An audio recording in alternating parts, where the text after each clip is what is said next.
How's the Damien ankle? Harris. What's that? How's the ankle? It's good. I'm sorry, I got to ask about those boots. What's the story? What's the story behind these? Yeah.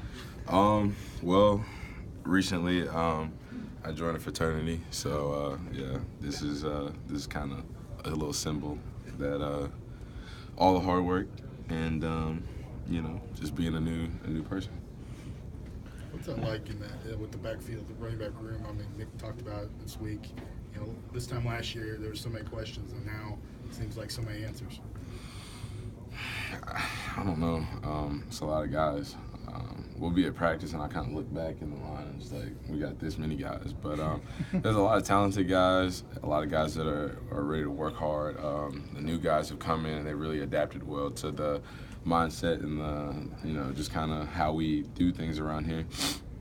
So, all the young guys are doing a great job. Old guys, we're trying to get back to where we were, be better than we were last year, as well as lead the younger guys. So I think we're going to become a really tight-knit group and try to work towards being a explosive unit this year. Damien, you had maybe a different situation this year than last year at this time. Where have you looked to maybe get better, certain areas you want to improve on, things like that? Just everything. I mean, there's never anything that you can't work on. So, I just try to look at working on any aspect of my game. One of the biggest things I want to improve is my leadership, just because I haven't been in a role where I had to be a leader necessarily. But now we got so many young guys and, guys like me and Bo, even Josh, who's just going to be a sophomore. We just have to be leaders because we got so many younger guys.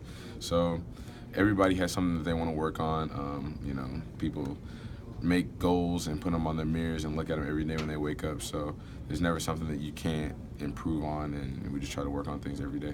What's different about Brian Dable? We don't see him much. We don't get to know him, but what do you see behind the scenes? Every coach has a different coaching style. Everybody has their own personality, their own persona that they bring.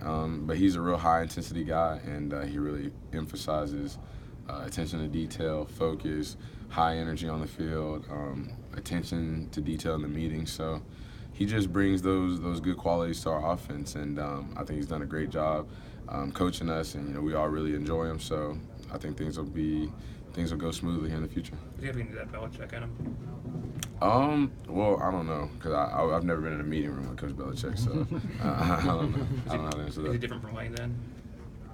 Like I said, everybody's different. Everybody has their goods and their bads. So.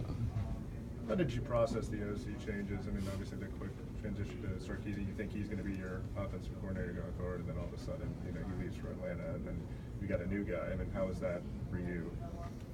I mean, we didn't really have a choice but to just kind of accept it. But you just got to have a positive outlook and be like Coach Saban wouldn't put us in any sort of position that wasn't beneficial for us, and that's how we looked at it, that he was only trying to do what was going to help us be the most successful. So at the end of the day, it's what he says. What were those first meetings with him, first discussions, when you did kind of meet him for the first time, and how'd that go? I mean, he was trying to get to know us just as much as we were trying to get to know him. It was kind of a community effort to try to establish ourselves as an offense.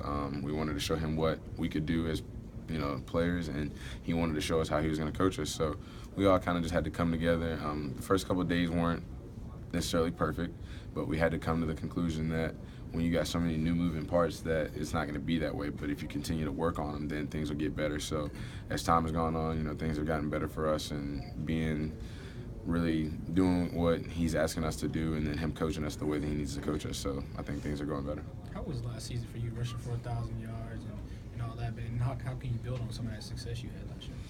Like I said, there's always room for improvement, and there's plenty of plays, plenty of situations last year where, looking at it on film, I didn't do the right thing, I didn't do what I was supposed to do. So just looking at those things, I know that there's always something to improve on, and even the fact that I had a little success, that just makes me want to have even more success in the upcoming years. So like I said, you can always get better, and that's what I'm trying to do. What did you learn from you have as a left-handed guy? What's different about that, the way he throws the ball? Is there any differences between that and a right-handed guy?